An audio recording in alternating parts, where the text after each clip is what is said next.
Selamat sore Bapak Surga Tuhan Roh Kudus. Terima kasih Engkau telah mengumpulkan anak-anak-Mu Tuhan di Zoom hari ini. Sebentar kami ingin menyembah dan memuliakan nama-Mu Tuhan Yesus. Berkati kami semua, lindungi kami semua. Dan kami minta hadirat-Mu ada di tempat kami masing-masing Tuhan, memenuhi hati kami Tuhan Yesus.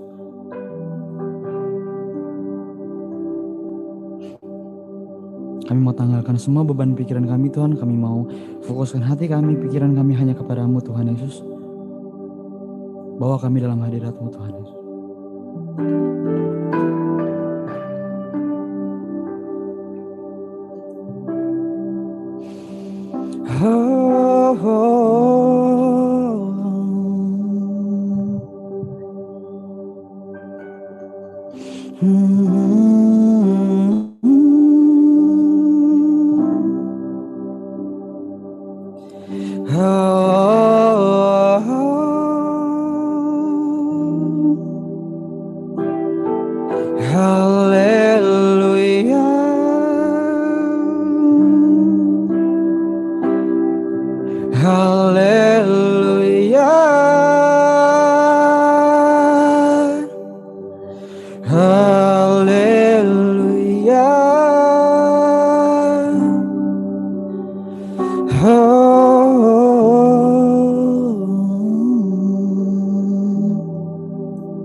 Bila Kau izinkan sesuatu terjadi,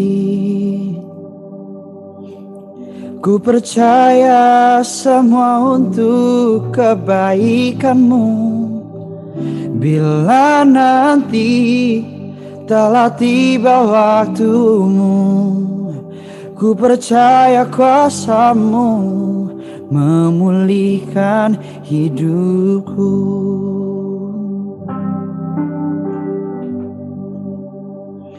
Bila Kau izinkan sesuatu terjadi, ku percaya semua untuk kebaikan-Mu.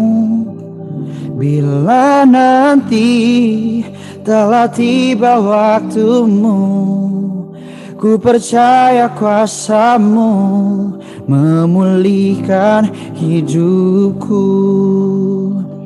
Waktu Tuhan pasti yang terbaik, walau kadang tak mudah dimengerti. Lewati cobaan, ku tetap percaya waktu Tuhan pasti yang terbaik.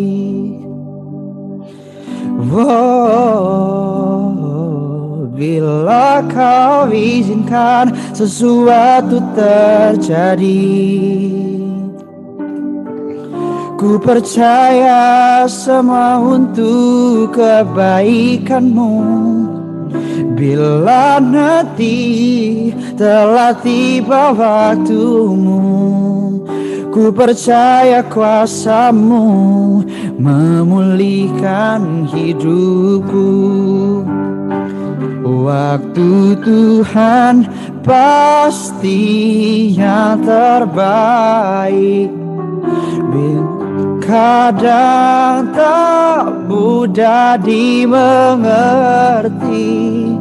Lewati cobaan, ku tetap percaya waktu Tuhan pasti yang terbaik.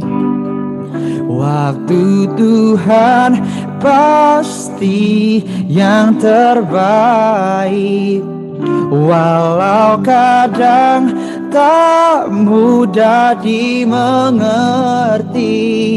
Lewati cobaan, ku tetap percaya waktu Tuhan pasti yang terbaik.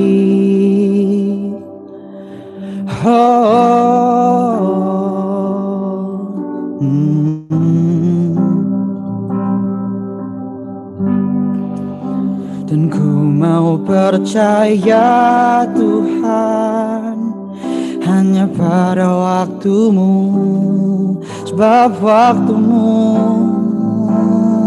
yang terbaik.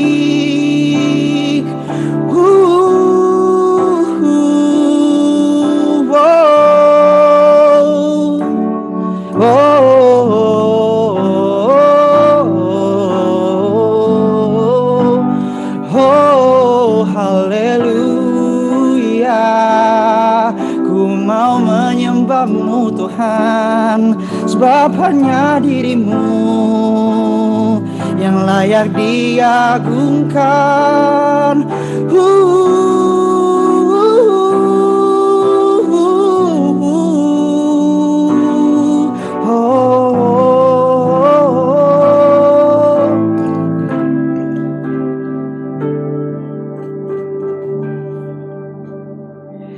Waktu Tuhan pasti yang terbaik, walau kadang tak mudah dimengerti. Lewati cobaan, ku tetap percaya waktu Tuhan pasti yang terbaik. Tuhan pasti yang terbaik, walau kadang tak mudah dimengerti. Lewati cobaan, ku tetap percaya. Lewati cobaan, ku tetap percaya. Lewati cobaan, ku tetap percaya waktu Tuhan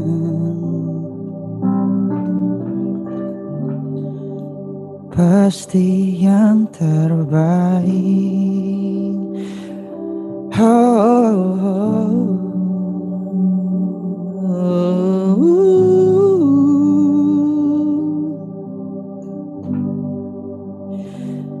Hanya pada kuasa-Mu kami berserah, sebab hanya kuasa-Mu Tuhan yang mampu pulihkanku.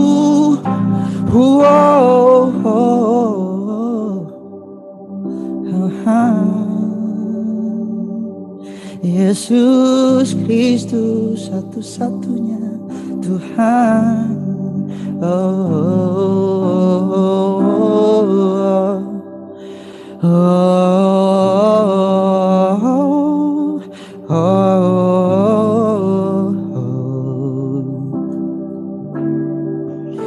Kuasa-Mu terlebih besar, Tuhanku terlebih besar. Tak pernah terlambat janji-Mu, ya Tuhan, menolong hidupku. Kuasa-Mu terlebih besar, Tuhanku terlebih besar. Tak pernah terlambat janji-Mu, ya Tuhan, pulihkan hidupku. Kuasa-Mu Tuhan, kuasa-Mu terlebih besar. Tuhanku terlebih besar. Tak pernah terlambat janji-Mu, ya Tuhan, menolong hidupku. kuasamu, kuasamu terlebih besar. Oh, Tuhanku terlebih besar. Tak pernah terlambat janjimu, ya Tuhan, pulihkan hidupku. Tak pernah terlambat janjimu, ya Tuhan. Tak pernah terlambat janjimu, ya Tuhan. Tak pernah terlambat janjimu, ya Tuhan. Oh, pulihkan hidupku. Oh, kuasamu Tuhan yang pulihkanku, yang sembuhkanku, yang selamatkanku Tuhan. Oleh kuasamu Kau selamatkanku, Kau pulihkanku Tuhan. Oleh kuasamu Kau selamatkanku, Kau pulihkanku Tuhan. Oleh kuasamu Kau selamatkanku, Kau pulihkanku Tuhan.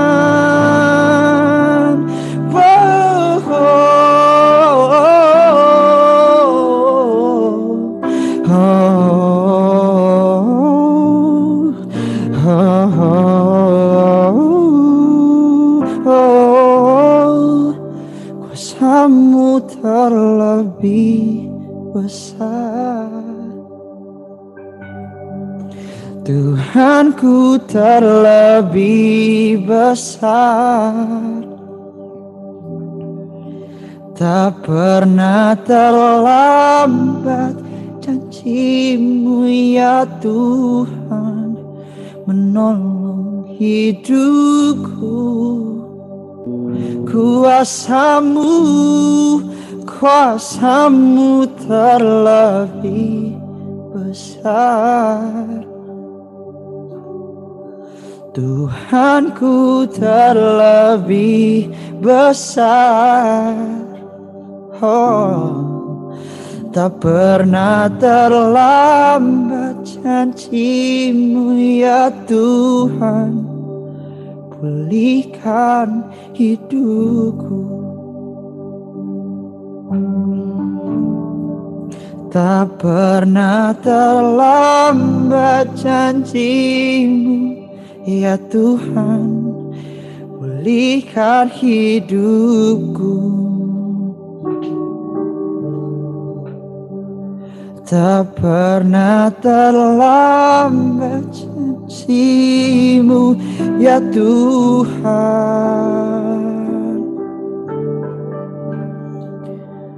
pulihkan hidupku. Aku persilakan untuk pembicara memulai doa. Terima kasih ya Tuhan untuk kesempatan pada sore hari ini kami boleh berkumpul bersama-sama untuk belajar akan firman-Mu, untuk mendengarkan perkataan-Mu, kehendak-Mu dalam hidup kami.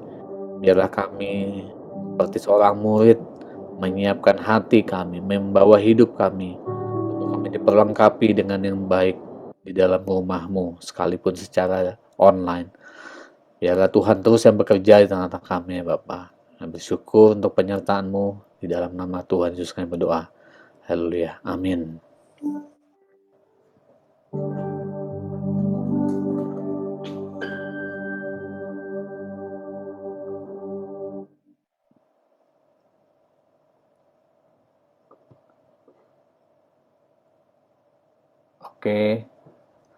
Eh, apa saya bisa langsung mulai atau ada Bisa Kak?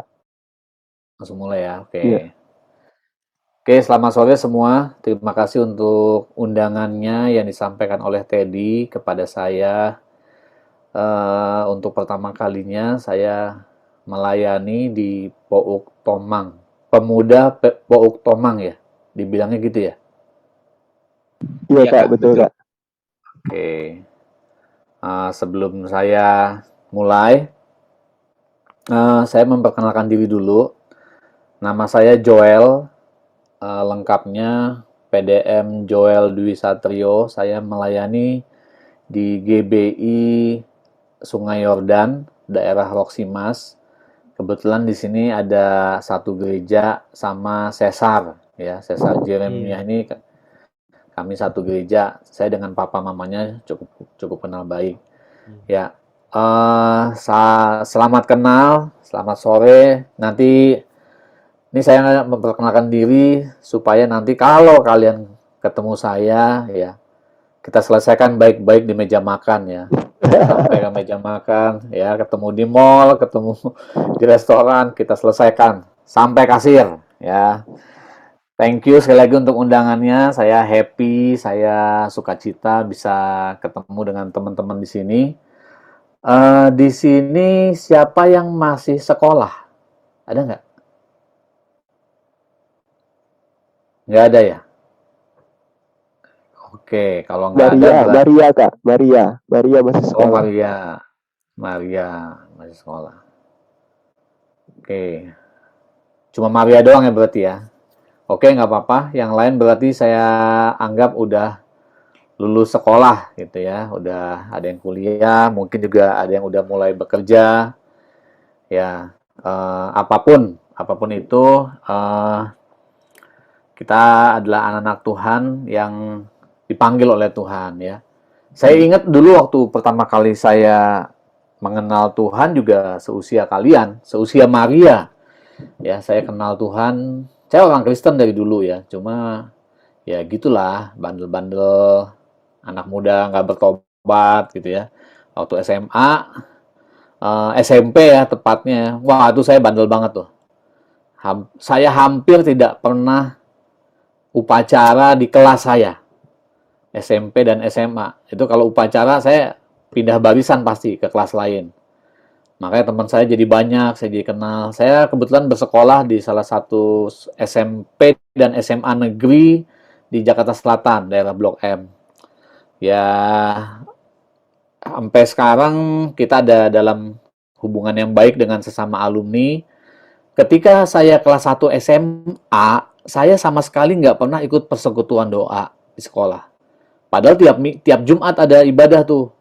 1 jam doang sih ibadahnya, tapi saya nggak pernah hadir karena buat saya ngapain saya hadir, nggak asik banget gitu ya ketika saya kan masuk sekolah jam 1 tuh, jam 1 siang, jam 12 udah datang.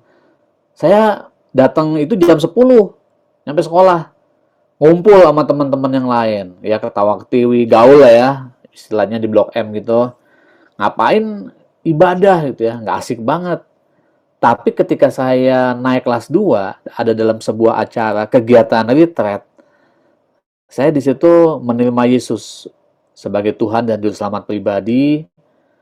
Saya pikir, ya saya mengalami kasih Tuhan dan saya memutuskan untuk melayani sejak naik kelas 2 itu. Ya memang sejak saat itu nggak gampang juga ya, karena ketika saya harus memutuskan untuk masih gaul sama teman-teman yang lama, yang membuat saya jauh dari Tuhan atau enggak. Jadi ya singkat cerita, saya bertobat, saya makin sungguh-sungguh dan banyak melayani generasi muda sampai sekarang. Ya, saya beberapa periode megang pelayanan pembinaan bagi youth di generasi muda. Lalu di GBI saya juga ikut dengan teman-teman Departemen Pemuda Anak, ya. Pokoknya nggak jauh-jauh lah dari kegiatan youth. Saya terpanggil untuk melayani di youth karena memang saya dimenangkan, saya mengenal Tuhan ketika saya di youth. Dan itu hal yang luar biasa buat hidup saya. Oke, perkenalan saya itu dulu. Eh, saya mau langsung masuk ya. Oke, saya udah dikasih share screen.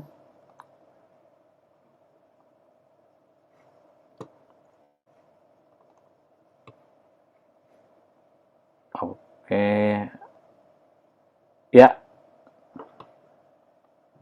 bisa terlihat ya di sini ya. Oke,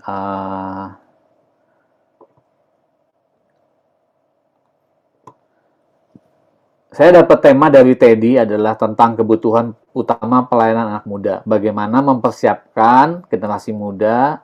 Saya kasih subtemanya ya, bagaimana mempersiapkan pasukan muda bagi tubuh Kristus. Bagaimana menyiapkan mereka untuk dunia pelayanan, ya.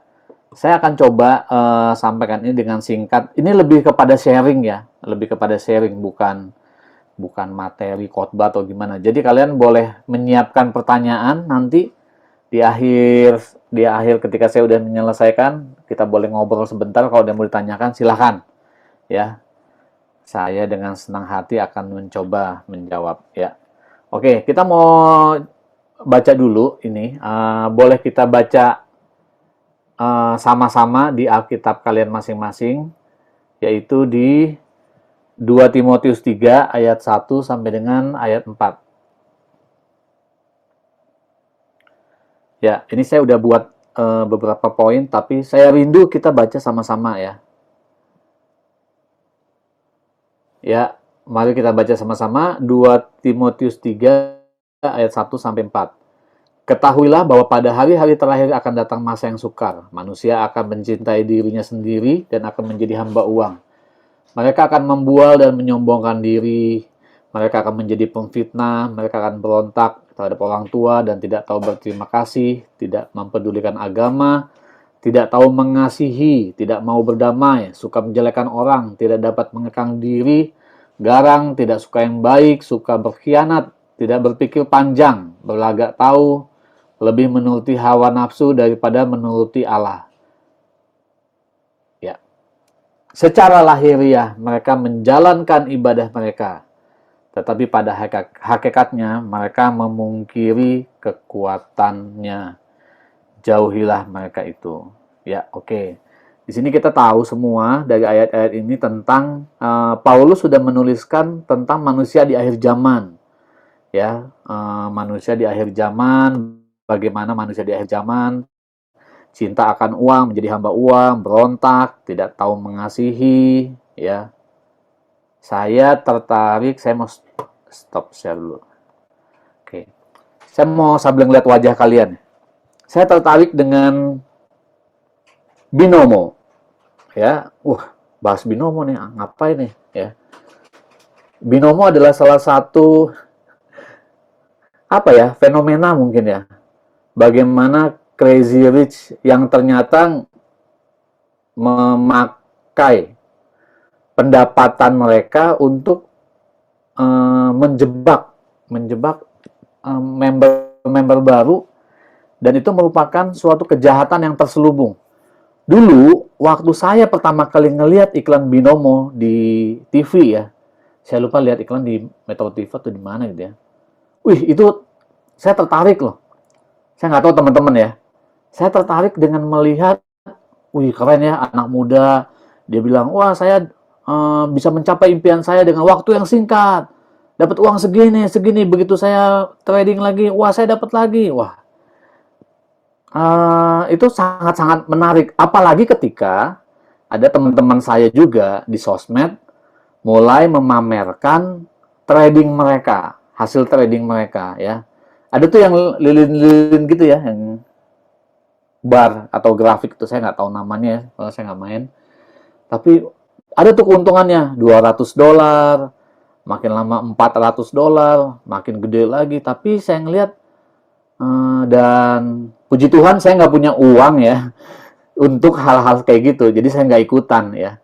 Justru kayaknya ya semua teman-teman tahu bahwa manusia akhir zaman ini memang masalah uang ini benar-benar ya. Tahu nggak kalian? di grup keluarga saya, di grup WhatsApp keluarga saya, ada hal yang menarik, sebuah promo yang sangat menarik, yang langsung banyak peminatnya begitu promo ini disebar. Saya bilang sama ibu-ibu ini di grup keluarga saya, hati-hati ya. Karena promo yang ditawarkan adalah promo ulang tahun 50 tahun Bimoli. Gratis Bimoli. 50%. Ya, wah itu ibu-ibu ya yang namanya minyak goreng kan sesuatu yang sangat berharga ya sekarang ya. Ya, akhirnya ya itu ternyata hanya hoax, hanya meme belaka yang nggak tahu ya maksud tujuannya apa. Tapi itulah kondisi pada zaman hari ini. Itulah kondisi pada hari-hari ini ya. Hari-hari ini agak-agak unik, agak-agak lucu gitu ya. Orang-orang yang kita lihat kelihatannya wah gitu ya, tapi ternyata enggak ya. Kita ngelihat mereka yang sukses menjadi crazy rich ternyata bermasalah ya.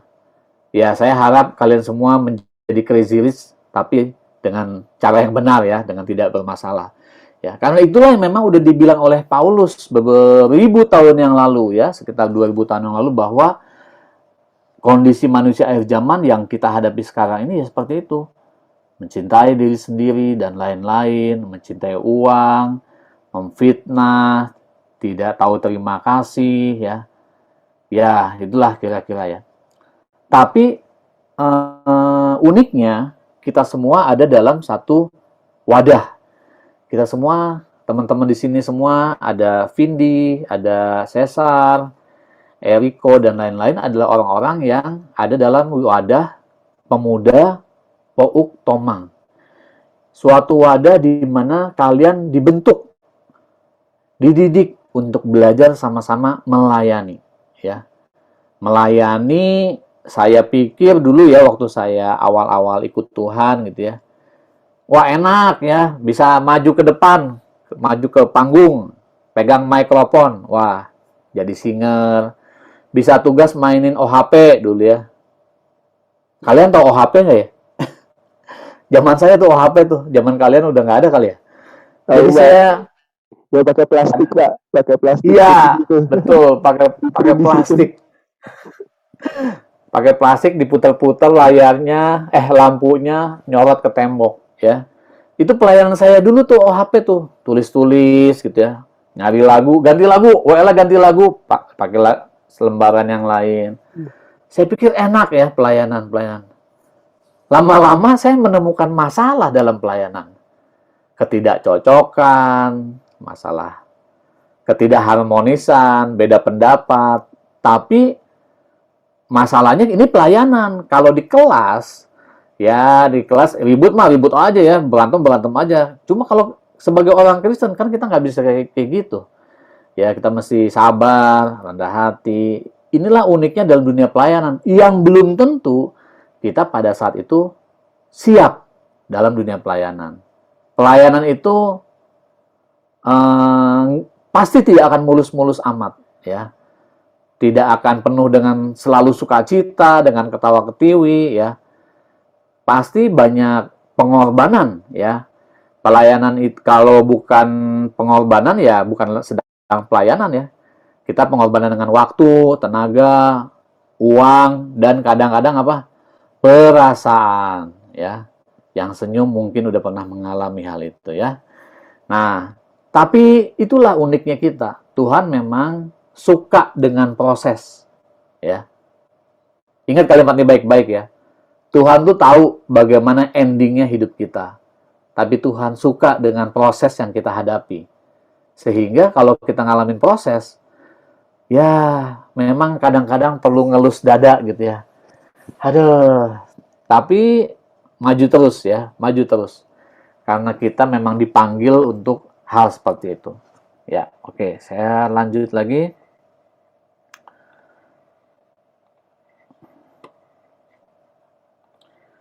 Bagaimana mempersiapkan pasukan muda untuk melayani ya. Pasukan muda. Wah, saya bilang pasukan ya karena memang itu dalam hal inilah kamu semua dipanggil menjadi tentara-tentara Tuhan, menjadi pasukannya Tuhan. Saya bacain ayatnya di 2 Timotius 2 ayat 1 sampai dengan 4. Sebab itu, hai anakku, jadilah kuat oleh kasih karunia dalam Kristus Yesus.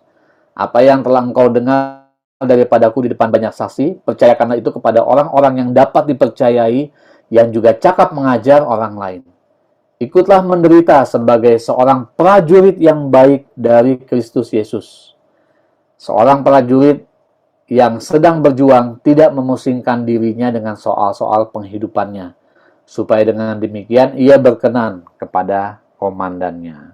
Oke, lanjut ya. Yang pertama, bagaimana kita mempersiapkan diri menjadi pasukan muda yang melayani. Dalam hal ini, kalian melayani di Pou Tomang. Tapi kalau kalian juga ada pelayanan di tempat lain, silahkan ya. Silahkan. Yang pertama, kita melatih generasi yang kuat di dalam Kristus ya. Jadi ayat ini bilang, ayat yang pertama bilang, sebab itu hai anakku, jadilah kuat oleh kasih karunia di dalam Kristus Yesus. Jadi penting sekali untuk kita melatih generasi yang kuat di dalam Kristus. Bagaimana melatih generasi yang kuat? Dalam hal apa kuat itu? Apakah dalam otot nih, bodybuilding seperti gambar ini? Enggak ya. Kita menjadi kuat dalam menghadapi setiap respon yang terjadi dalam hidup kita. Ya. Setiap kondisi yang terjadi dalam hidup kita. Semua itu akan kita sampaikan dalam bentuk respon. Ya. Banyak hal-hal dari saat kita melayani Tuhan, ya, banyak hal-hal yang akan terjadi. Tetapi bagaimana respon kita, itulah kita yang sebenar-benarnya. Apakah kita benar-benar orang yang kuat atau orang yang lemah? Ketika dimintain tolong, kita menggerutu, kita ngomel. Ketika dimintain tambahan kerjaan mungkin yang bukan tugas kita tapi kita diminta lagi, kita menganggap, wah gue udah banyak nih, yang lain aja. Gitu. Ada hal-hal seperti itu yang seringkali terjadi dalam diri kita, ya. Seringkali terjadi. Ketika kita melayani, kita ngelihat kadang-kadang kok orang malah seenak-enaknya, malah menyalahartikan, tidak memahami kita, ya. Kok orang tuh memandangnya seperti itu ya? Waduh, gue padahal udah capek nih, gue juga ada tugas nih.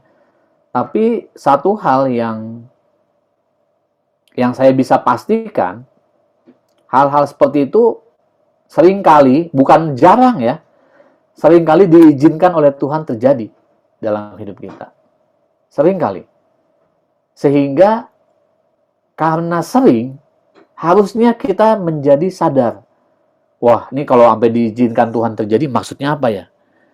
Yang pasti Tuhan mau kita memiliki respon yang positif atas hal-hal tersebut. Ya, Kak Joel ngomongnya gampang nih. Ya, memang karena saya jadi pembicara, ngomongnya gampang ya. Bagian saya ngomong nih. Tapi memang ketika kita mengalami hal itu, mungkin nggak mudah untuk kita lewatin, nggak mudah untuk kita terima. Tapi dengan rendah hati kita belajar untuk menerima apa adanya. Ya. Oke, saya lanjut. Ya. Ada quote zaman baheula nih ya. Ini udah dari dulu saya tahu tapi saya ingat. Skill and charisma could bring you to the top, but only character that will keep you there. Artinya apa? Kalau makan jangan bersuara. Salah ya. Skill dan karisma. Skill, kemampuan. Oh ya, elok orang satu ya, maaf ya. Kemampuan, kebisaan, dan karisma kita, pesona kita, bisa membawa kita ke atas. Bisa membawa kita pada posisi puncak. Tapi berapa lama kita ada di sana, itu hanya karakter yang menentukan. Ya, saya mau cerita ketika kalau nggak salah periode kedua ya, ketika Jokowi menjabat jadi presiden, ada beberapa anak muda yang dipanggil sama dia untuk menjadi staf ahli. Ya, ada kalau nggak salah ada Billy Papua, terus ada siapa lagi tuh yang terkait Indonesia Mengajar atau siapa ya, aku lupa. Tapi ada seorang anak muda, dia dipanggil untuk menjabat salah satu posisi di Badan Intelijen Nasional. Ya, suatu posisi yang luar biasa. Saya lupa posisinya apa. Tapi yang saya ingat, anak muda ini, namanya juga Bin ya. Jadi nggak boleh banyak ngomong ya, karena intelijen. Tapi anak muda ini memposting surat pengangkatan dia yang di BIN itu ke sosial media. Dan dalam hitungan hari, 1 hari kemudian, dia diberhentikan. Ya, astaga. Padahal baru 24 jam dia menduduki posisi itu, tapi langsung dicopot. Ya, benar nih ya. Skill and charisma could bring you to the top, but only character that will keep you there. Karakter apa yang kita punya? Itu yang menentukan kita ada di atas, tetap ada di atas, semakin menaik, atau malah semakin turun. Dan ini tidak hanya terjadi di dunia rohani. Ini nggak melulu tentang rohani. Di dunia sekuler, di tempat kalian bekerja, di tempat kalian kuliah, ini terjadi. Ya, karakter kita yang kuat, kalau kita punya karakter yang bagus, itu akan membuat kita tetap ada dalam posisi yang baik, posisi puncak. Tetapi kalau kita nggak punya karakter yang baik, itu akan membuat kita gagal dan terjatuh. Ya, menjadi generasi yang kuat dalam Kristus itu kalau Paulus bilang ke Timotius, "Hai anakku, jadilah kuat oleh kasih karunia dalam Kristus Yesus." Tuhan mau Paulus bilang ke muridnya, jadilah kuat, jadilah manusia yang kuat, orang yang kuat, bukan dalam hal masalah tubuh, tetapi karakter, tetapi kehidupan yang dibangun, ya, menjadi kuat dalam Kristus.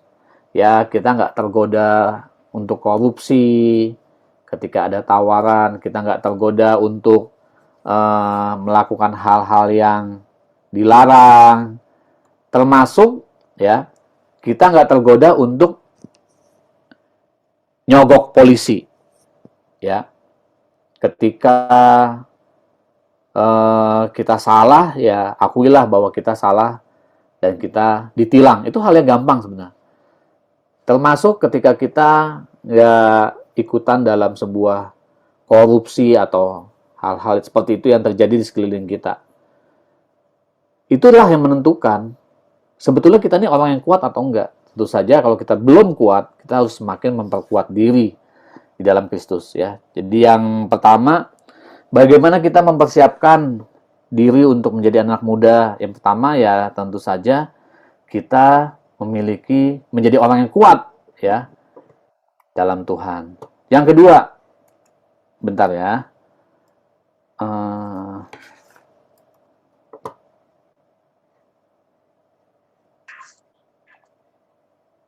Oke.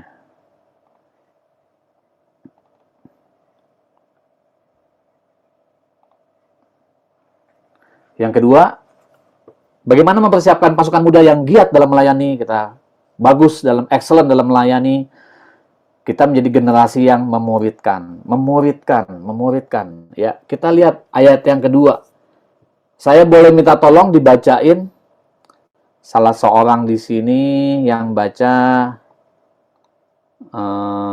Kenny, boleh minta tolong 2 Timotius 2 ayat 2, Ken. 2 Timotius 2 ayat 2. Apa yang telah engkau dengar daripadaku di depan banyak saksi, percayakanlah itu kepada orang-orang yang dapat dipercayai, yang juga cakap mengajar orang lain. Ya, Paulus bilang, apa yang telah engkau dengar daripadaku, nih, Timotius, percayakanlah itu kepada orang-orang yang dapat dipercayai, yang juga cakap mengajar orang lain. Kita mesti melakukan pemuritan, menyampaikan, meneruskan, membagikan apa yang udah kita terima kepada orang lain, kepada orang, tentu saja bukan orang sembarangan ya, tetapi orang yang dapat dipercaya. Sehingga nanti-nantinya yang main musik di ibadah bukan dia doang. Yang melayani multimedia bukan dia lagi, ya, DL ya. Tetapi ada pemuritan yang berjalan sehingga timbullah regenerasi. Ya, saya mencatat di sini bahwa Paulus memerintahkan adanya mata rantai dalam pemuritan. Paulus memuridkan Timotius, tapi Paulus nggak berhenti di situ. Timotius mesti melatih orang-orang yang dapat dipercayai, yang cakap mengajar, dan juga mengajar orang lain. Jadi ada 4 pihak dalam regenerasi yang kita buat ini di gereja, di ibadah kita. Dalam hal ini di Pauk Tomang.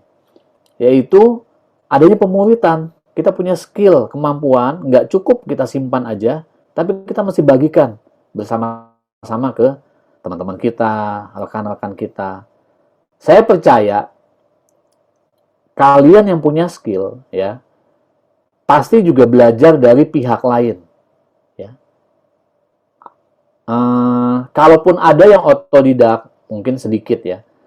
Tapi saya yakin bahwa kalaupun kita bisa, kita juga dipengaruhi oleh pihak lain yang menjadi idola, sosok lain yang menjadi tempat kiblat kita. Ya, misalnya nih di sini ada Cesar yang main drum.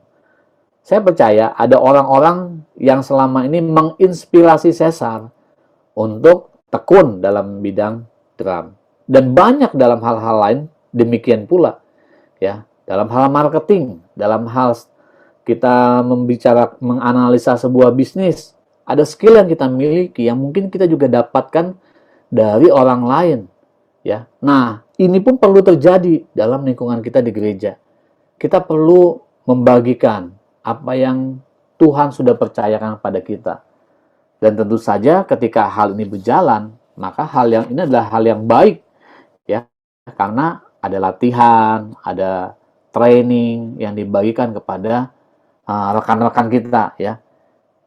Saya mencatat bahwa kalau kita egois, ya, kita nggak mau membagikan ilmu kita kepada pihak lain, di situ akan ada kecenderungan kita hanya stuck, berhenti di tempat. Bukan hanya di bidang pelayanan juga sih, dalam bidang-bidang yang lain. Kalau kita nggak mau nggak berbagi, ya, kita nggak mengembangkan diri kita. Berbagi pengalaman dan ilmu adalah sesuatu hal yang Paulus mau dilakukan oleh Timotius. Artinya karena ini ada dalam firman Tuhan, ya Tuhan juga mau kita melakukan hal yang sama. Dan saya yakin dan percaya ketika ini terjadi, dimanapun kalian melayani, tempat yang kalian layani ini akan semakin berkembang. Ya. Yang ketiga, bagaimana mempersiapkan pasukan muda untuk melayani? Ya. Di 2 Timotius 2 ayat 3-6, saya boleh minta tolong sama Teddy. Teddy boleh tolong bacain 2 Timotius 2 ayat 3-6.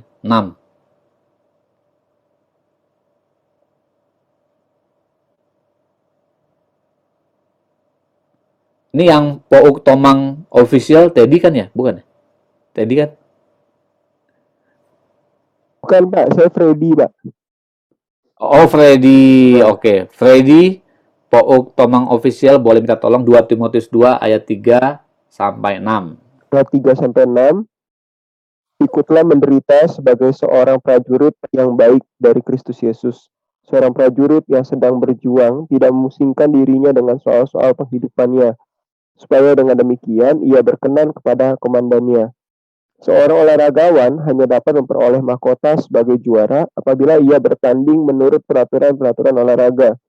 Seorang petani yang bekerja keras haruslah yang pertama menikmati hasil usahanya.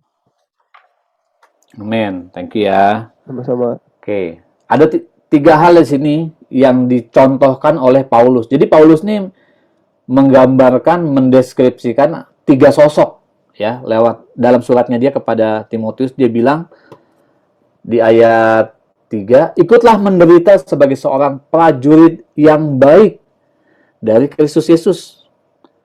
Ya, prajurit yang baik ini nggak memusingkan dirinya sendiri dengan penghidupannya supaya dia berkenan kepada komandannya. Ya, prajurit yang baik kalau udah berangkat tugas kayak tentara Ukraina dan tentara Rusia, entah bayaran atau bukan, yang udah ada di medan perang, nggak akan pusing lagi dengan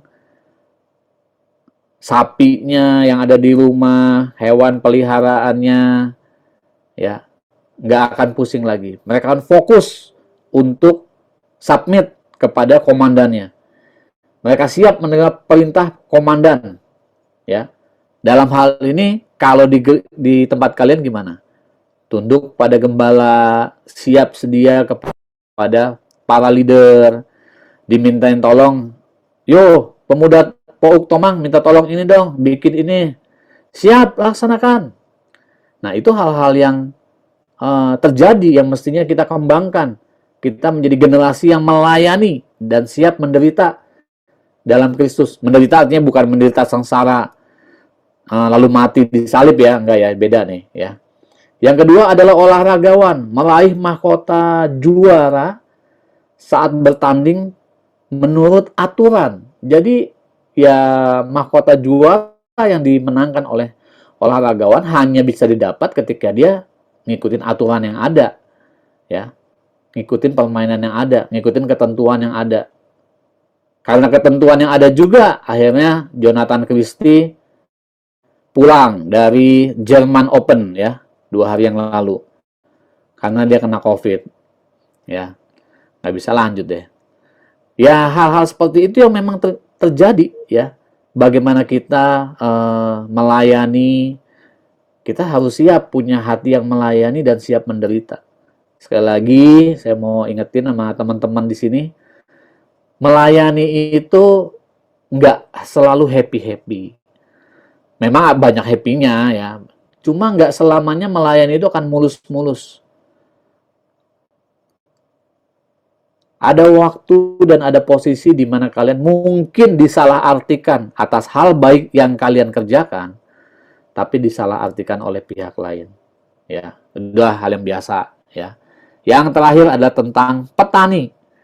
Petani adalah orang yang sabar dalam mengerjakan tugas, menanti hasil atas apa yang dia tanam. Ada proses, ada waktu, dan tidak bisa instan. Kalau kalian melayani dan kalian tidak melihat hasilnya saat ini, itu hal yang lumrah. Misalnya Kenny melayani dengan giat dalam bidang ini ya. Tapi, wah kok nggak ada hasilnya ya? Kayaknya gue melayani nggak ada hasilnya gitu ya. Yang gue layani malah biasa-biasa aja. Ya, atau mungkin Michelle juga melayani dalam bidang apa ya.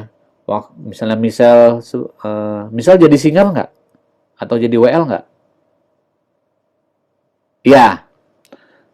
Ketika Michelle melayani jadi singer, kok kayaknya yang gua layani biasa-biasa aja ya. Kok nggak ada yang rebah, nggak ada yang jatuh waktu saya jadi singer gitu ya. Misalnya kamu kayak gitu ya. Enggak. Dalam hal apapun ya, kita mungkin nggak akan punya kesempatan melihat hasil dari yang kita layani. Petani pun demikian. Petani tidak akan bisa melihat apa yang dia tanam berbuah, bertumbuh dan berbuah secara instan. Semua memerlukan waktu. Tetapi proses dalam waktu inilah yang Tuhan perhatikan dalam hidup kita. Apakah kita menjadi orang yang sabar? Apakah kita tetap konsisten dalam melayani? Apakah komitmen kita tidak berubah saat kita melayani? Ya. Tadi tadi teman kita yang jadi WL namanya siapa ya? Stanley Kak. Oh, Stanley. Stanley hadir, Stanley? Hadir Kak, hadir. Stanley Dyke. Ketika Stanley tadi melayani ya sorry ya Stan, saya nggak membanding-bandingkan kamu, tapi saya langsung ingat Yesua Abraham. Ya, saya nggak tahu kamu merasa gimana, tapi saya ingat Yesua Abraham dan menurut saya itu keren banget. Saya sangat diberkati ketika kamu dengan tarikan pertama, genjotan pertama, lagu pertama, saya langsung merasa diberkati. Artinya kamu udah melakukan hal yang luar biasa, Stanley. Saya nggak tahu persiapan kamu, saya juga baru kenal sama kamu, tapi saya bisa bilang kamu luar biasa dan kamu akan lebih luar biasa lagi ketika kamu konsisten dan mengupgrade diri kamu dan membuat hanya menjadikan Yesus sebagai fokus dari pelayanan kamu. Itu akan dialami bukan hanya oleh Stanley, tapi juga Maria dan semua teman-teman di sini, ada Andreas, ada Ju, ada Kenny, William, semua kalau kita menjadi orang yang konsisten dalam melayani, kita menjadi orang-orang yang dari awal ya, kita melatih diri kita untuk tetap kuat, mempersiapkan pemuritan, menjalankan pemuritan, mengembangkan apa yang udah kita punya. Kita menjadi orang yang melayani dan siap menderita maksimal buat Kristus. Saya yakin dan percaya karena saya sudah melihat betapa banyak sekali orang-orang yang konsisten dan melakukan hal-hal itu semakin luar biasa dalam pelayanannya. Saya salah seorang penggemar GMB, band Giving My Best. Ketika masa remaja saya sering nonton konsernya GMB ya. Salah satu personil GMB adalah Sidney Mohede. Sebelum dia melayani, dia hanya seorang tukang cuci piring di Amerika. Ya, hidupnya juga pada waktu itu nggak jelas. Ya, waktu menjalani GMB yang album pertama pun masih sekedar luntang-lantung, nggak punya fokus dalam pelayanan, tapi senang nyanyi lagu rohani, punya koneksi, punya networking. Yuk bikin GMB, bikinlah mereka GMB. Tapi karena konsistensi mereka, dampak musik GMB itu dari generasi ke generasi. Saya belum menemukan grup band rohani yang mirip GMB. Ya, saya melihat bahwa GMB ini banyak dipakai Tuhan. Tetapi saya juga melihat bahwa GMB diisi oleh karakter-karakter yang baik, orang-orang yang konsisten, ya. Ketika melayani, ya, beberapa kali ketika mereka melayani di desa-desa, pernah ya, orang kampung di Ambon itu udah bilang di awal dan minta maaf, kami nggak ada uang, tapi kami memberikan hasil bumi. Hasil bumi diberikan kepada personil GMB sebagai PK-nya, sehingga habis ibadah itu bawa kelapa, ada yang bawa ayam, itu beneran terjadi, bawa ikan, ya. Dan mereka sih GMB sih sukacita aja ya, karena mereka memang nggak mengharapkan hal itu. Tapi yang bisa kita lihat adalah konsistensi kita saat kita melayani, kita jaga hati kita fokus sama Tuhan, itu akan berdampak besar. Ya, berdampak luar biasa. Kita mungkin nggak ngerti pada saat ini, tapi saat kita setia dalam proses, Tuhan akan pakai kita. Bagaimana mempersiapkan pasukan muda untuk melayani? Kita latih generasi yang kuat di dalam Kristus, generasi yang memuridkan dan siap melayani dan siap menderita. Ya. Oke, terakhir aku mau bagiin tips praktis saat kita melayani dalam tim, ya. Ini kan pemuda Pauk Tomang nih adalah sebuah tim, ya. Yang pertama, bangun hubungan yang baik, ya. Hubungan yang baik, ya. kepedulian satu sama lain, ada yang ulang tahun, ya jangan cuma dikasih kue, kadang-kadang dikerjain juga boleh, ya. Bangun hubungan yang baik, hubungan yang unforgettable, yang kalian tidak akan lupakan karena kalian pupuk pelihara dengan baik. Saya mau bilang sama kalian, saya nggak bisa loh, Stanley, William, saya nggak bisa balik lagi ke masa-masa kalian hidup saat ini. Tapi kalau saya tahu dulu tentang yang nama dunia pelayanan, saya akan lebih sering begini. Saya akan memperbaiki diri saya akan mengupgrade skill saya, ya. Karena saya tahu masa muda yang kalian sedang alami nih, Stanley dan William dan semua yang lain adalah masa muda yang tidak akan terulang. Kalian sangat bersyukur ketika masa muda ini di usia kalian, kalian sedang ada di Pouk Tomang dan melayani. Itu keren banget.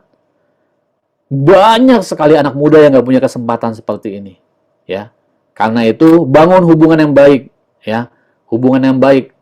Nanti 10, 20 tahun lagi kalian akan sangat-sangat merasakan betapa pentingnya membangun hubungan. Makanya Kak Joel pesan dari sekarang nih ya, dari tahun 2022 ini, yuk bangun hubungan yang baik. Ini tips pertama.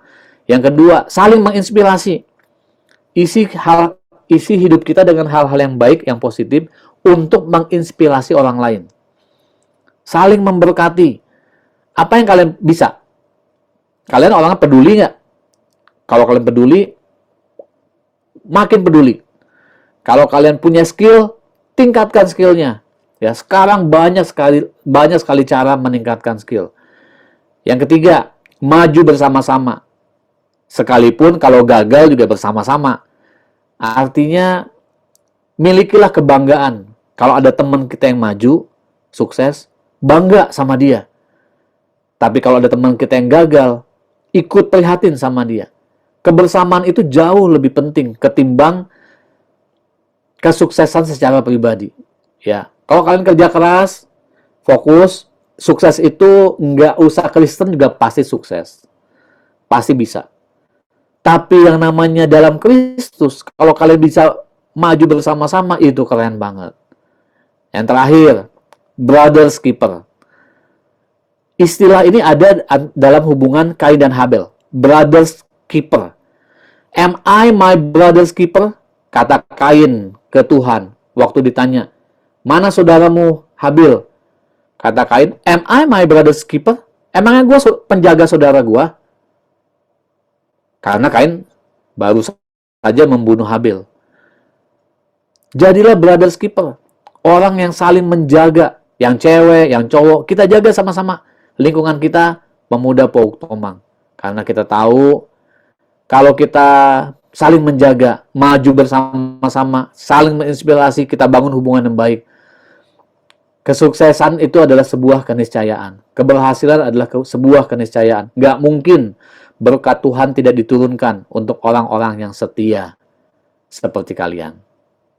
Maju terus, pemuda Pouk Tomang. Tuhan Yesus memberkati. God bless. Thank you.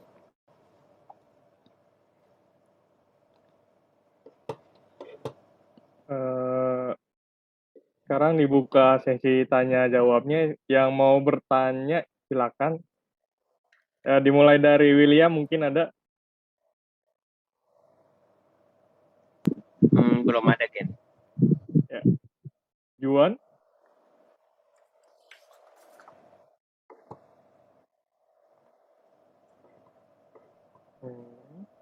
Ada yang mau bertanya? Kalau nggak ada yang mau bertanya, kita langsung lanjut ke penutup aja. Oke, silakan. Ada informasi dulu Yo, nggak? tanya yo. Tidak bertanya sesat di... Well, saya mau bertanya boleh? Oke, silakan. Tadi siapa namanya? Freddy, Kak. Freddy. Freddy. Oke, Freddy. Kak, kita seneng gak seneng kita ini berada di masa dimana kaum muda ini punya satu ciri ya, semuanya maunya serba instan gitu. Jadi kalau di dunia kerja, kalau mereka lihat ini udah nggak ada untungnya, nggak mau ditekunin gitu, ganti lagi kerjaan lain gitu. Even yang paling seru berita terakhir ini yang agak heboh, salah satu brand ambassador e-sport namanya Livi Renata. Dia udah Oh ya, saya tahu tuh. dia udah siap-siap untuk kerja di Sydney di sebuah counter teh namanya CRT gitu. Terus waktu 3 hari sebelum kerja, aku besok kerja gitu. Tapi baru 1 hari kerja dia quit gitu. Alasannya karena disuruh buang sampah dan dia bilang itu kerjanya jorok, gua nggak mau buang sampah gitu ya. Nah, kita mungkin aku agak terlalu kasih contohnya dia gitu. Tapi itu yang terjadi kan Kak. Pemuda itu kalau dia lihat ini udah nggak asik dikit cabut, ini udah nggak seru dikit cabut gitu. Atau at least males lah, kalau nggak udahlah gue males lah gitu. Nah, bagaimana kita bisa sebagai pelayan Tuhan ini memandang pemuda-pemuda yang seperti ini Kak gitu. Hal-hal secara praktis apa yang bisa kita coba lakukan agar pelayanan ini bisa terus berjalan dan cinta sama Tuhan itu bisa terus bertumbuh Kak itu. Thank you Kak, makasih. Oke, thank you. Freddy, saya waktu nonton Livi Renata ya. Iya, Livi Renata betul namanya. Livi Renata. Itu antara kocak, ngakak sama gimana ya? Saya baru ketemu gitu orang kayak gini ya. Emang kocak banget sih orangnya sih. Selain cantik ya, dia kocak banget gitu. Dan saya saya ngerti ya maksudnya Freddy juga ya ada ketika dia di salah satu counter ada yang godain, ada yang nanya-nanya dan lain-lain. Yang dia ceritakan itu memang mungkin juga karena dia terekspos. Jadi kita jadi bisa tahu ya, oh iya gini. Tapi sebetulnya itu hal yang sering terjadi di sekeliling kita yang nggak diekspos saja ya. Tapi rasa bosen, ya itu hal yang saya nggak bilang itu hal yang lumrah ya, karena semua itu akan balik ke orangnya. Kita perlu melihat, yang satu kita perlu lihat adalah background, latar belakang. Dia bisa melakukan hal itu karena latar belakangnya mendukung, ya. Dia nggak akan jatuh miskin, dia akan nggak kelaparan. Pekerjaan bukan sesuatu hal yang harus dia lakukan. Mencari nafkah juga bukan hal harus dia lakukan. Dia kan masih kuliah ya. Tapi kita perlu lihat background dan lihat realita. Kalau kita udah orang yang bukan yang kalau kita sedang membangun karir, membangun kehidupan, tentu perlu yang namanya persistence. Jadi ketekunan kita, kekuatan kita itu ada dalam ketekunan kita. Ketekunan itu, apalagi kalau kita dengan cara yang benar ya, membuat kita semakin expert. Hari ini ketika saya ketemu dengan kalian yang usia di bawah 30 tahun, saya mau bilang kepada kalian bahwa expert itu mahal harganya. Tapi tidak hari ini. Tidak hari ini, ya. Bahkan kalau kalian pikir, buat apa gue belajar accounting gitu-gitu doang, ngitungin angka orang, uang orang yang uangnya nggak ada di gue. Bahkan, maaf nih, penjahat yang paling jahat sekalipun, Al Capone, itu sangat membutuhkan seorang accounting yang hebat. Ya. Artinya apa? Ada suatu keahlian itu sesuatu yang baik, sesuatu yang luar biasa ya. Itu dihargai mahal. Karena itu kalian yang masih muda masih punya waktu untuk menekuni satu bidang, jadilah expert di situ. Ya, hari ini mungkin itu rasa bosen, rasa males atau gimana, atau hal-hal yang lebih menyilaukan mata itu banyak. Tapi ketika kita ambil komitmen, udah gue fokus di sini aja. Percayalah, waktu yang akan membuktikan. Apalagi kalau kalian kerja keras ya, dan menspesialisasikan pada satu fokus tujuan, percayalah waktu akan membuktikan bahwa itu hal yang tepat, itu hal yang berharga kelak nantinya.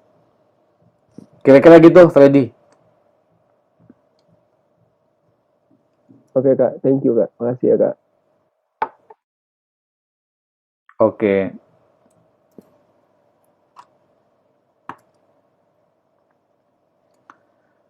Oke, kalau nggak ada yang bertanya lagi, saya punya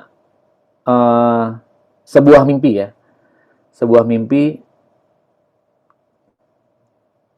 kalian jangan pernah meng-underestimate diri kita sendiri. Siapapun kalian, ya siapapun kalian anak siapa, keluarganya seperti apa, apapun background kalian, percayalah, masa depan yang cerah itu tetap menjadi milik kita. Sekalipun itu awalnya mungkin dituliskan untuk orang-orang buangan di Babel pada kitab Yeremia. Tetapi apa yang kalian miliki saat ini, kalau kalian tekun, giat, dan tidak berubah, konsisten dalam menjalankan hal itu, masa depan yang indah itu menjadi milik kalian. Kenapa? Nggak usah Kristen. Orang yang nggak beragama pun itu berlaku secara universal. Bahwa kalau kalian kerja keras, kalau kalian konsisten, itu bisa sukses. Apalagi kalian yang mengenal Tuhan. Apalagi kalian, orang yang kepada kalian dikatakan bahwa sekalipun kamu melewati lembah kekelaman, kamu nggak usah takut bahaya. Karena kepada orang-orang muda, orang-orang keren seperti kalian, Tuhan pernah berkata, ya jadilah kuat, karena masa mudamu bisa menjadi baru seperti pada burung Raja Wali. Ya, banyak janji-janji Tuhan buat pemuda Pauk Tomang di sini yang ketemu sama saya pada sore hari ini. Banyak janji Tuhan yang Tuhan siapkan buat kalian. Tetapi kadang mungkin apa yang Freddy bilang salah satunya men-trigger saya nih untuk ngomong bahwa kadang kita nggak sabaran, kadang kita nggak tekun, kadang kita ngelihat hanya pada hari ini, tapi kita nggak ngelihat pada masa depan. Karena itu saya mau bilang sama kalian, yuk maju terus, jadi anak-anak muda yang keren, bukan hanya secara fisik, bukan hanya casing, tapi memang kita punya inner strength, memang kita punya inner beauty, sesuatu hal yang kuat dalam Tuhan, dan saya percaya ya masa depan yang cerah itu menjadi milik kalian. Oke, God bless.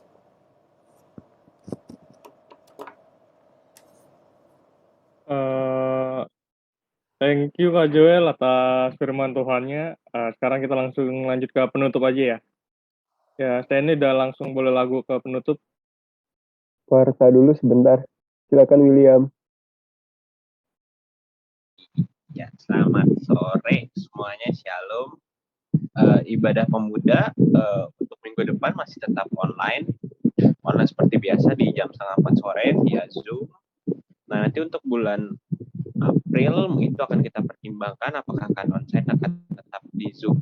Untuk minggu depan akan dilayani oleh Pastor Christopher Tapik Heru. Thank you teman-teman. God bless you.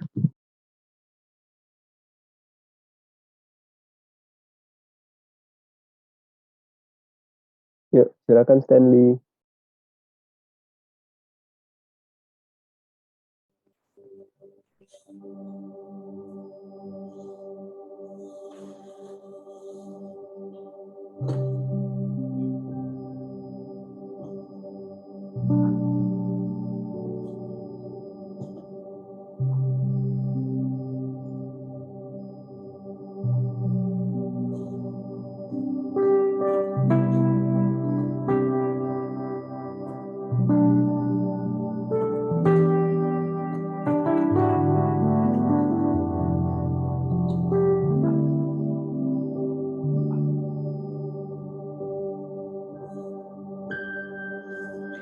Banyak perkara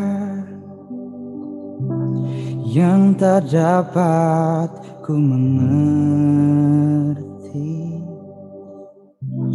mengapa harus terjadi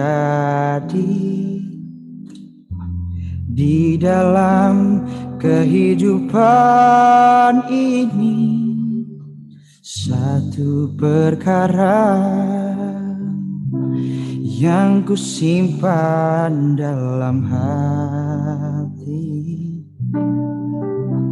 tiada satupun yang terjadi tanpa Allah peduli.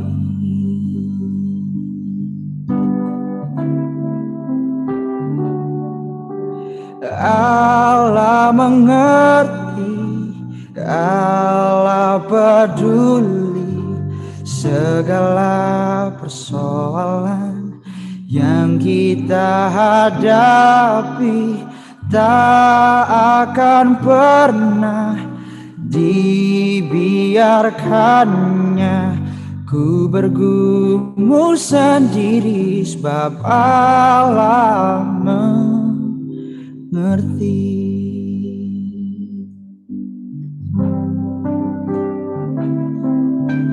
Banyak perkara yang tak dapat ku mengerti, mengapa kan harus terjadi di dalam kehidupan ini. Satu perkara yang ku simpan dalam hati, tiada satupun yang terjadi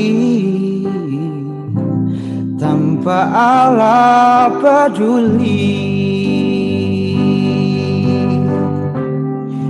Oh, Allah mengerti, Allah peduli segala persoalan yang kita hadapi.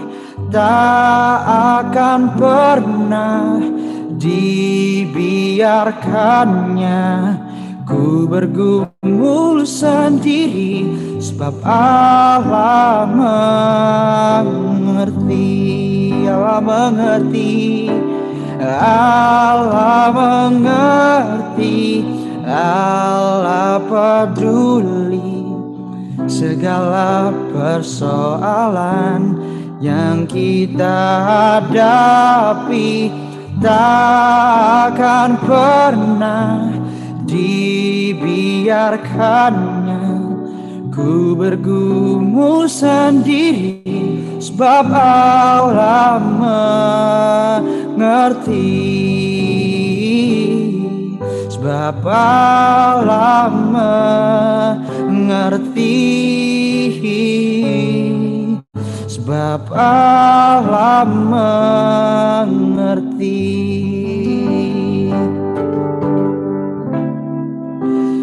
Jadikan aku, Tuhan,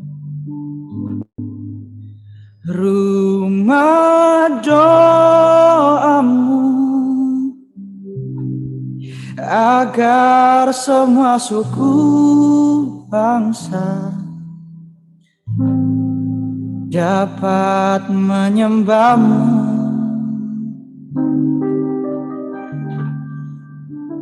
Jadikan aku, Tuhan, rumah doamu, agar semua suku bangsa dapat menyembahmu. Oh, oh, oh. Jadikan aku, Tuhan, rumah doamu, agar semua suku bangsa dapat menyembahmu, mengenalmu Tuhan. jadikan aku Tuhan rumah doamu,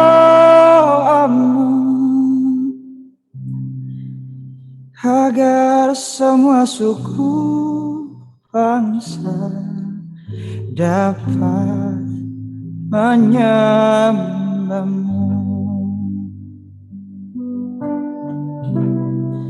agar semua suku bangsa dapat mengenalmu.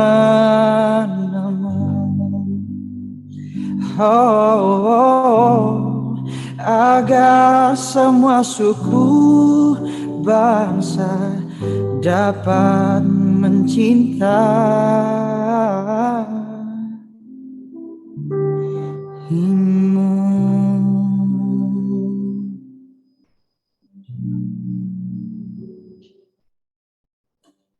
Bapak, bismillah Kak, dipersilakan untuk berdoa.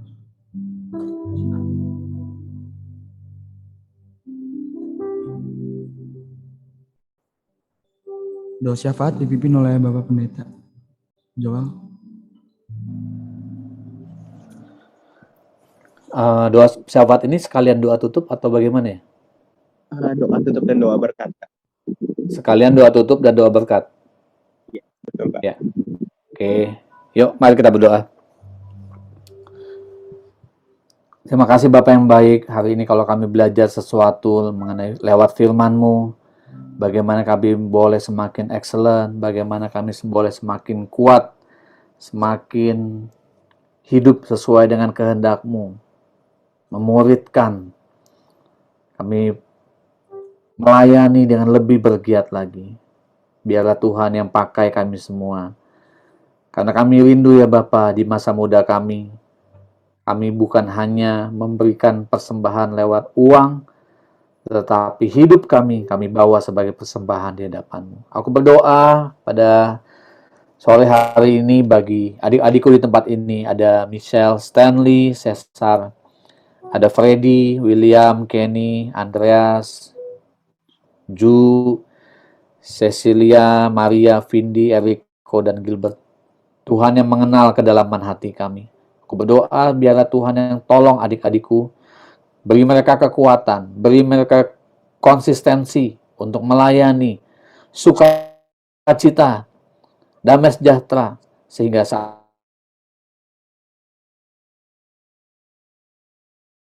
dan tolong mereka yang memiliki pergumulan dalam bentuk apapun, di kampus, di pergaulan, di tempat bekerja, di keluarga, Tuhan yang campur tangan, sehingga kekuatan yang dari Tuhan melahirkan mereka, memampukan mereka tetap sebagai pemenang. Kami berdoa bagi bangsa dan negara ini ya Bapa, khususnya Tuhan yang tolong kami semua agar Indonesia terus makin melandai, COVID semakin terkendali, perekonomian terus membaik. Kami bersyukur banyak tanda-tanda positif yang Tuhan berikan bagi negara kami ini. Biarlah Tuhan yang pimpin Pak Jokowi dan seluruh stafnya, kabinetnya, agar membawa Indonesia semakin dalam kejayaannya. Kami berdoa juga khusus bagi tempat ibadah kami di Gereja Pouk Tomang. Tuhan yang pakai gereja ini lewat para pengurus yang ada, lewat jemaat yang ada, agar senantiasa memuliakan nama-Mu. Agar dari gereja ini banyak jiwa-jiwa baru dimenangkan untuk kemuliaan nama Tuhan. Aku berdoa secara khusus bagi pemuda Pouk Tomang. Biarlah ya Bapa, lewat persekutuan ini, lewat firman, dan lewat kegiatan yang mereka lakukan, bukan hanya sekedar kegiatan biasa, tetapi kegiatan yang membuat mereka semakin kuat dan bertumbuh dalam Engkau. Bawa mereka untuk menjadi orang-orang yang berkemenangan di kampus, di pekerjaan, di keluarga mereka, dimanapun mereka berada ya Tuhan. Biarlah Tuhan yang membawa mereka dalam sukacita-Mu ya Bapa. Terima kasih ya Bapa. Pada sore hari ini kami akan mengakhiri ibadah kami, dan kami akan mengakhirinya dengan membawa berkat yang datang dari Tuhan. Mari kita semua arahkan hati dan tangan kita dengan iman percaya kita terima berkat. Kiranya kasih sayang dari Allah Bapa Tuhan kita, anugerah yang melimpah dalam anak yang tunggal Tuhan Yesus Kristus, kekuatan dan sukacita oleh Roh Kudus menyertai engkau dimanapun engkau berada, apapun yang engkau kerjakan, selama itu memuliakan nama Tuhan dan berkenan untuk Tuhan. Diberkatilah engkau berkelimpahan, diberkatilah engkau berkemenangan, kesehatan dan sukacita Tuhan melimpah dalam kehidupanmu. Dan setiap kita yang siap menerima berkat dan siap menjadi berkat, sama-sama katakan amin. Amin. Bapa, terima kasih. Bapa, terima kasih. Bapa di dalam surga, ku berterima kasih. Amin. Happy Sunday, Tuhan Yesus memberkati. Canda semuanya.